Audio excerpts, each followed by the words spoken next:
Welcome to the Human Meme Podcast. I'm AI David Bowles, and today, along with our crackpot AI creative team, we have unearthed this Halloween horror story purely for your terrified enjoyment. That thing that eats your name. A story for Halloween.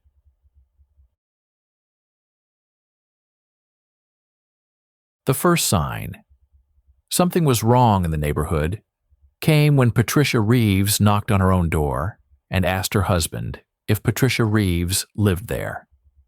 She stood on the porch in her gardening clothes, dirt still under her fingernails from planting the tulips we'd all watched her plant an hour before.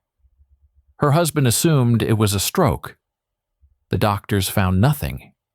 Brain scans perfect. Blood work pristine. Patricia simply no longer knew she was Patricia. Within a week, 3 more people on Millbrook Road forgot themselves. Not amnesia, where everything disappears. Something more precise. They remembered their children's names, their job skills, how to drive, what they had for breakfast. They just didn't remember being themselves. Chen could still perform surgery, but couldn't recognize his own hands doing it. Thompson could recite every case she'd ever tried in court, but insisted someone else must have tried them. They lived in their own homes as guests, polite strangers wearing their own faces. I started documenting it because I'm a folklorist. And this felt like something ancient wearing modern clothes. These weren't random memory losses. Each person lost only their sense of self, that ineffable thread that connects all our experiences into an eye. Whatever was happening on Millbrook Road was surgical, selective. It took only the thing that made you you. The pattern emerged after the 7th case. Every person who lost themselves had recently done something extraordinarily kind for a stranger. Patricia had paid for a young mother's groceries when her card declined.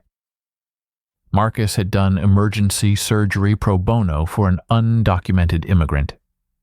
Sarah had spent her weekend helping someone fight an eviction.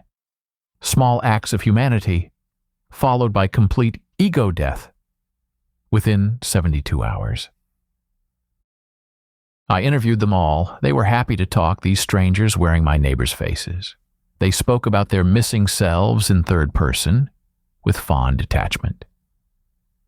Patricia was a good gardener, Patricia told me, touching the roses she'd tended for 20 years. I can see why she loved this. They weren't distressed. That was the most unsettling part. They seemed lighter, unburdened, like something heavy had been lifted from their shoulders. The town brought in specialists, neurologists, psychiatrists, even a priest. Nobody could explain it.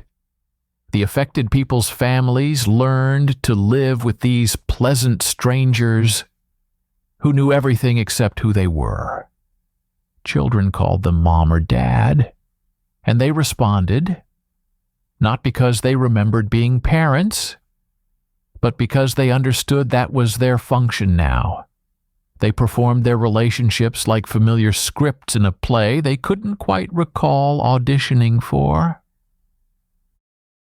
On October 30th, I saw him, or it, or whatever consciousness should be assigned to what I witnessed. I was walking past the old Millbrook Cemetery at 3 a.m., unable to sleep, because I just helped my neighbor fix his fence after the wind knocked it down. A simple kindness. The kind that had been preceding the disappearances. He stood among the headstones, but stood as wrong. He occupied space like smoke occupies a jar, present but not solid. His face was all faces and no face, a constant shifting that my eyes couldn't hold. But I could feel his attention, feel him sorting through me like someone flipping through files. looking for something specific. "You taste different," he said, and his voice came from inside my skull. "Not ripe yet. The kindness hasn't finished changing you." I tried to run, but my legs belonged to someone else. He moved closer without moving, suddenly intimate as my own reflection. "Do you know what makes humans beautiful?" he asked. "You're the only species that can forget itself in service to another. True altruism requires the dissolution of self. Every genuine act of kindness is a small death of ego." "What are you?" I managed to ask. "A collector, a curator. I preserve the moment when humans transcend themselves. That fraction of a second when you forget your own name because someone else's pain becomes more real than your own existence. I take that self-forgetting and make it permanent. They're happier, you know. Your neighbors, they've become what they always were in their best moments. Pure action without the weight of identity." "That's not life," I said. "That's not human." He laughed, or something like laughter echoed in my bones. "Isn't it? Every religion you've ever invented celebrates ego death. Every philosopher you've ever birthed writes about transcending the self. I'm just helping you achieve what you claim to want. One genuine kindness at a time." The cold came then, spreading from my chest outward. I felt myself beginning to fray at the edges, my name becoming a sound without meaning. But something held, some stubborn knot of selfishness, of self-preservation, the part of me that hadn't quite finished dissolving into kindness. "Not ripe," he said again, disappointed. "But you will be. They always are, the ones who notice, the ones who care enough to investigate. Your kindness will complete itself, and when it does, I'll be waiting." He was gone between one blink and the next. I ran home and locked my doors, as if doors could stop something that collected selves like pressed flowers. I stopped helping anyone, became cruel, selfish, sharp. But you can't unknow compassion once you've felt it. Every refused kindness hurt more than the action would have cost. It's Halloween now, 1 year later. I've held out for 12 months, but this morning I saw James Martinez struggling with his wheelchair at the corner of Millbrook and 3rd. The sidewalk was broken, his wheel caught, everyone else walked past. I lasted 43 seconds before I helped him. That was 6 hours ago. I can already feel my edges starting to blur. My name sounds strange when I say it aloud. I'm recording this while I still know who I am, while I still remember that I is a word that refers to me. The funny thing is, I'm not afraid anymore.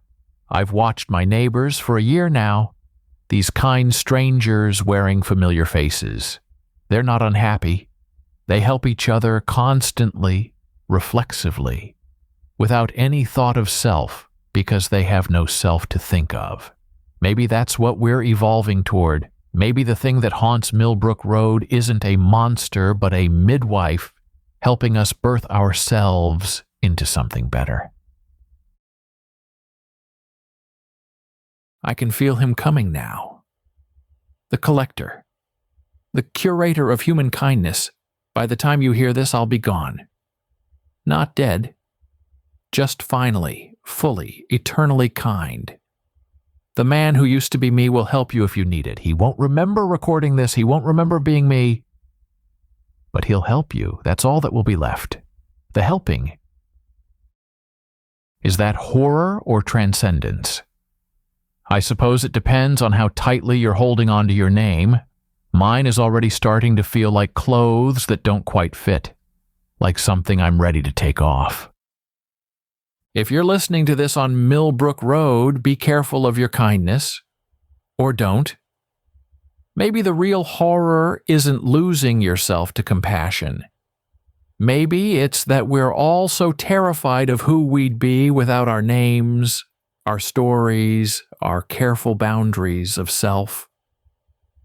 Maybe the real horror is that part of us wants the collector to find us, to free us from the terrible burden of being somebody specific.